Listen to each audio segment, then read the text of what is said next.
प्यारे बच्चों, आज की कक्षा में हम लोग पदार्थ की संरचना और उसकी प्रकृति के बारे में अध्ययन करेंगे। पदार्थ क्या है? आप लोगों ने अपने आसपास बहुत सी चीज़ों को देखते हैं, जैसे ईंट, लकड़ी, पानी, हवा, किताब, मेज, कुर्सी।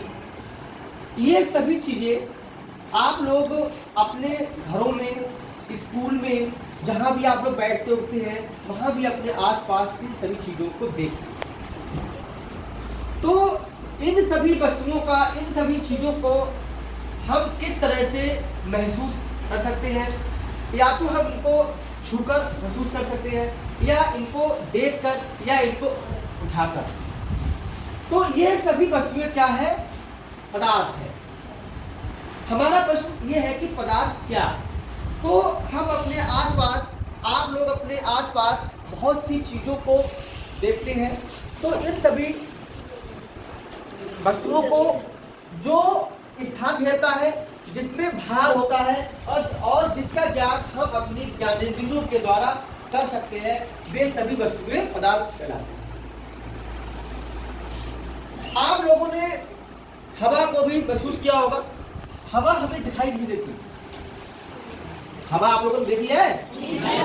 नहीं, लेकिन महसूस होती है। कैसे महसूस होती है?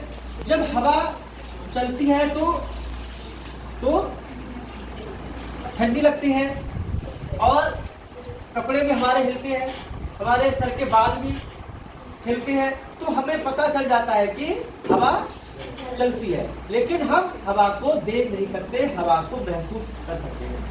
हम कभी किसी उसमें खेल के मैदान में जब जाते हैं, तो हम ये देखते हैं कि पेड़ के पत्ते हिलते हैं, तो हम ये पता लगा लेते हैं कि हवा है और हवा चल रही है।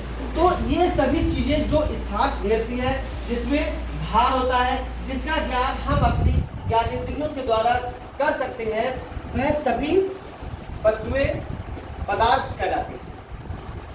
इस बोतल को आप लोग देखिए, इसके अंदर पानी भरा हुआ है, लेकिन ये भी एक पदार्थ है। इस ईंट को देखो, ये भारी है, ठोस है, ये भी एक पदार्थ है। ये किताब भी एक पदार्थ है, चौक भी एक पदार्थ है। तो कोई भी वस्तु अपने आकार के अनुसार ही अपना स्थान घेरती है। तो ये सभी वस्तुएं हमारी पदार्थ कहलाती हैं।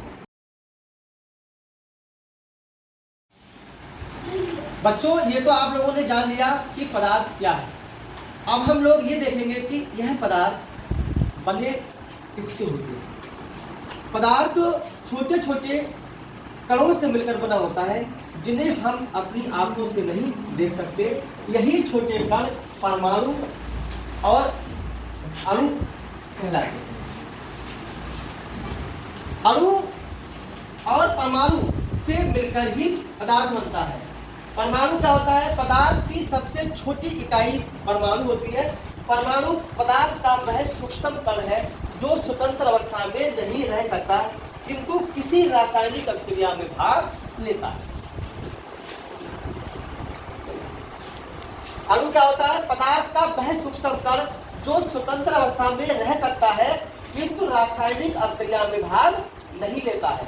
दो या दो से अधिक परमाणु मिलकर अणु बनाते हैं। जैसे ये मैं आपको एक उदाहरण की सहायता से मैं समझाता हूँ। जैसे एक हमने वाक्य है ले लिया है, राम स्कूल जाता है। तो राम स्कूल जाता है, यह पूरा वाक्य है। वाक्य शब्दों से मिलकर बना है, राम स्कूल जाता है, और यही शब्द मिलकर अक्षरों से मिलकर बने होते हैं। तो इसमें जो सबसे छोटा है वो क्या है? अक्षर है। तो अक्षर क्या हो गए? परमाणु हो गए। फिर अक्षरों से मिलकर हमारा शब्द बनता है। तो शब्द क्या हो गए? अणु हो गए। और अणुओं से मिलकर पदार्थ बनता है ना? तो इसमें जो और शब्दों से मिलकर क्या बनता है? वाक्य बनता है ना? वाक्य बनता है। तो वाक्य हमारा इसमें क्या हो गया? पदार्थ हो गया। तो हमारा पूरा वाक्य है, राम स्कूल जाता है, मतलब अक्षर, शब्द और वाक्य। उसी तरीके से इसमें होता है परमाणु, अणु और पदार्थ।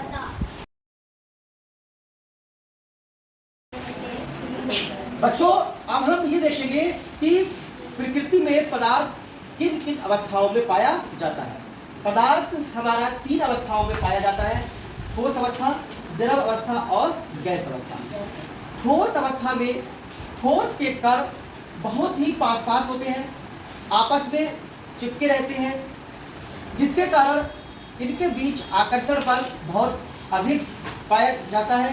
ठोस का आकार और आयतन दोनों भी निश्चित होते हैं। जैसे यह एक ईंट है, यह ठोस अवस्था में है, इसके कण बहुत ही पास पास है, इसके 2 कणों के बीच आकर्षण बल का मान बहुत ज़्यादा है। तो ये जो ईंट है यह ठोस अवस्था का एक उदाहरण है। पदार्थ की दूसरी अवस्था होती है द्रव अवस्था। द्रव अवस्था में जो द्रव के कण होते हैं वो ठोस की अपेक्षा थोड़ी दूर दूर होती है, जिसकी वजह से द्रव अवस्था में जो अंतर आणविक जो बल होता है वो ठोस की अपेक्षा थोड़ा कम होता है। इसकी वजह से द्रव के का आकार और आयतन में आयतन तो निश्चित होता है लेकिन आकार निश्चित नहीं होता। यह जिस बर्तन में रखे जाते हैं उसी का आकार ग्रहण कर लेते हैं, जैसे पानी, तेल, पेट्रोल, यह सभी द्रव अवस्था के एग्जाम्पल हैं। पदार्थ की तीसरी अवस्था होती है बच्चों गैस अवस्था। गैस अवस्था में गैस के कण द्रव की तुलना में बहुत दूर दूर होते हैं। गैस के जो कण होते हैं वो बहुत दूर दूर होते हैं। गैस के कणों के बीच आकर्षण बल का मान बहुत ही कम होता है, जिसके कारण गैस का आकार और आयतन कोई भी निश्चित नहीं होता। यह जिस बर्तन में रखे जाते हैं उसी का आकार और आयतन ग्रहण कर लेते हैं।